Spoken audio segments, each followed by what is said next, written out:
श्री स्वामी समर्थ. जय जय स्वामी समर्थ. स्वामींसमोर मनातली गोष्ट कशी सांगावी, पण सांगताना या 3 चुका आपल्या जीवनामध्ये करायच्या नाहीये.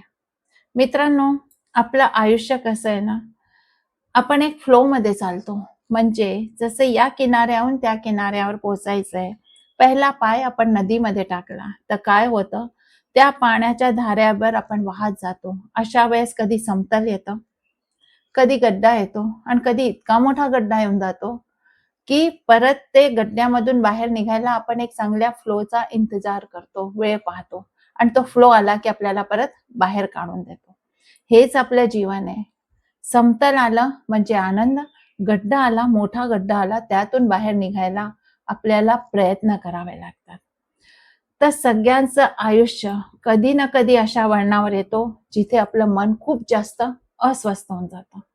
मनात हजारो गोष्टी असतात, इतक्या गोष्टी आणि विचारांचे इतके गाठोडे तयार होऊन जातात की अशा वेळेस काही समजत नाही की मी स्वामींसमोर कसं बोलू. माझ्या मनात तर इतके विचार आहे, मला काही समजत नाहीये.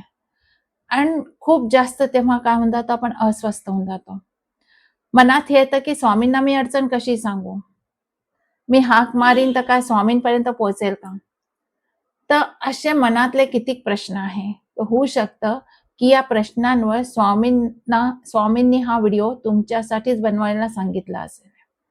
तर स्वामींचा संवाद कसा साधायचा किंवा स्वामींना आपल्या मनातलं कसं सांगायचं, कारण की आपल्या समोर सगळे असं वाटतं कोणाशी बोलायचं काही समजतच नाही.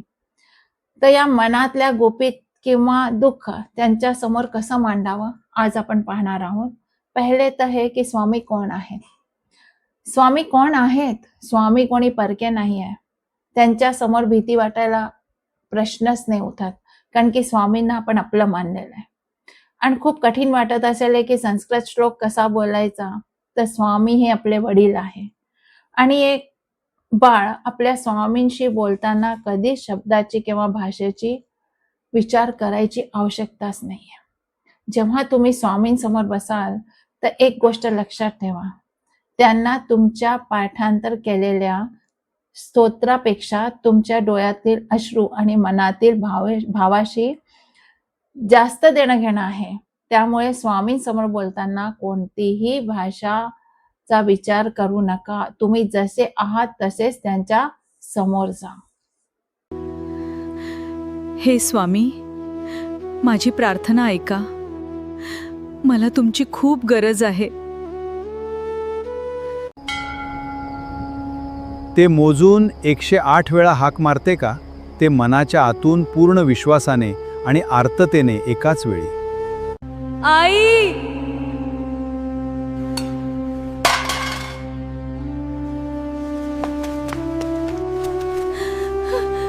स्वामींना अशी तीव्रताने हाक देऊन आपल्या मनातील सगळ्या गोष्टी सांगायच्या आहेत. ही तीव्रताची हाकच तुम्हाला स्वामींजवळ नेईल. पाहूया की आपण स्वामींशी संवाद कसा साधावा. स्वामींशी संवाद साधायला योग्य वेळ आणि वातावरण कसं हवं, तर शांत जागा निवडायची आहे. घाई गडबडमध्ये संवाद करायचा नाहीये. संध्याकाळी आरतीनंतर किंवा रात्री झोपण्यापूर्वी 5 ते 10 मिनिटं काढा. एक दिवा किंवा एक अगरबत्ती लावा. त्यामुळे काय आपलं मनाची नकारात्मकता दूर होईल आणि शांतता येईल. स्वामींच्या चित्रातील किंवा मूर्तीकडे 5 सेकंद शांतपणे पहा. स्वामींच्या डोळ्याकडे पहा. स्वामींचे डोळे अथांग आहे. ते पाहताच अर्धा तास तर असाच निघून जातो. पाठीचा आपला कण सरळ ठेवायचा आहे. अत्यंत नम्रतेने दोन्ही हात जोडून किंवा स्वामींच्या चरणावर हात ठेवून बसा. आता प्रत्यक्ष संवाद कसा साधायचा, तर आपल्या मनातली गोष्ट सांगायची कशी, तर 3 सोप्या रूपामध्ये तुम्ही स्वामींना आपण सांगू शकता. पहिलं जे आहे, आधी मनातील जेवढ्या गाठोडे बांधून ठेवले ना विचारांचे, ते सगळे आधी बाहेर काढायचे आणि स्वामींना म्हणायचंय की स्वामी, माझं मन आहे ना खूप भरून आलंय, मला काय करावं काही सुचत नाहीये. तुमच्या मनात काही राग, द्वेष, भीती किंवा दुःख असेल ना, ते सगळं आपल्याला स्वामींना सांगायचं आहे. अगदी रडायचं वाटलं ना तर स्वामींसमोर बिनधास्त रडून घ्या. डोळ्यातून वाहणारा प्रत्येक अश्रू आहे ना स्वामींचे चरणे धुवून देतील आणि तुमचा संदेश आहे ना स्वामींपर्यंत पोहोचवतील. काही लोक काय खूप इकडे तिकडे करून मग स्वामींशी बोलतात. नाही, स्वामींना जे सांग स्वामींपासून आपल्याला मनातली काही सुद्धा गोष्ट लपवायची नाहीये. कारण आपल्याला माहिती की स्वामी सर्वज्ञ आहे. पण तुम्ही जेव्हा स्वतःहून सांगता ना तेव्हा तुमचा अहंकार गळून पडतो. म्हणून आपल्याला स्वामींकडून मागायचं असतं. आता मागणं नको तर भार टाकायचं आहे. आपण इथेच तर चुकून जातो. आपण स्वामींना सांगतो माझं हे काम असंच झालं पाहिजे.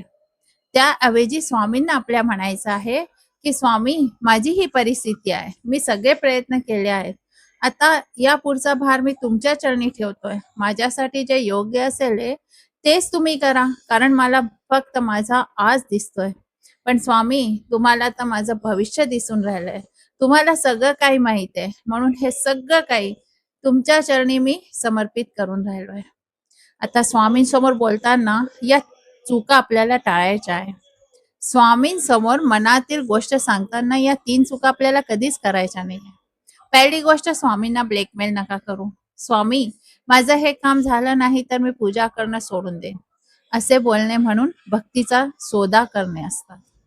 दुसरा, वाईट मागू नका. त्या व्यक्तीने माझं वाईट केलं त्याला धडा शिकवा. स्वामींना कधीही कोणाचं वाईट करत नाही. तुम्ही फक्त तुमच्या रक्षणाचीच प्रार्थना करा.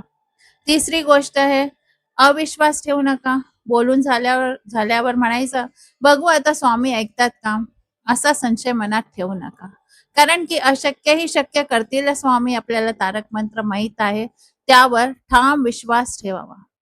आता स्वामींचा प्रतिसाद कसा ओळखावा. तुम्ही म्हणाल की मी तर स्वामींना सगळं सांगितलं पण स्वामींनी उत्तर दिलं की नाही हे कसं समजणार.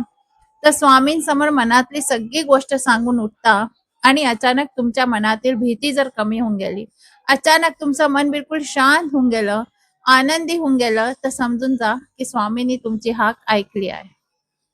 उत्तर कधी तारक मंत्राच्या ओळीच्या रूपात मिळेल,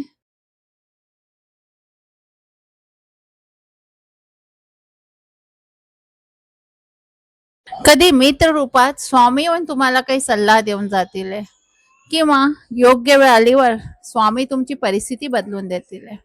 म्हणून आज रात्री जेव्हा तुम्ही शांत असाल तेव्हा फक्त 5 मिनिटं स्वामींसमोर बसा. मनातलं सगळं स्वामींना बोलून टाका. बघा मन किती हलकं होत आहे. कारण की स्वामींचं हे वाक्य फक्त वाक्य नाहीये. हा स्वामींनी दिलेला आपल्याला एक शब्द आहे, भिऊ नकोस मी तुझ्या पाठीशी आहे. जर हा व्हिडिओ मनापासून आवडला असेल तर आणि तुमच्या मनाला शांती मिळाली असेल तर कमेंट्स बॉक्समध्ये श्री स्वामी समर्थ नक्की लिहा. आणि हा व्हिडिओ तुमच्या अशा मित्रांना आणि नातेवाईकांना नक्की शेअर करा ज्यांना सध्या स्वामींच्या आधाराची गरज आहे. चॅनलला सबस्क्राईब करायला विसरू नका. अवधूत चिंतन श्री गुरुदेव दत्त. श्री स्वामी समर्थ. जय जय स्वामी समर्थ. भेटूया आपल्या नेक्स्ट व्हिडिओमध्ये.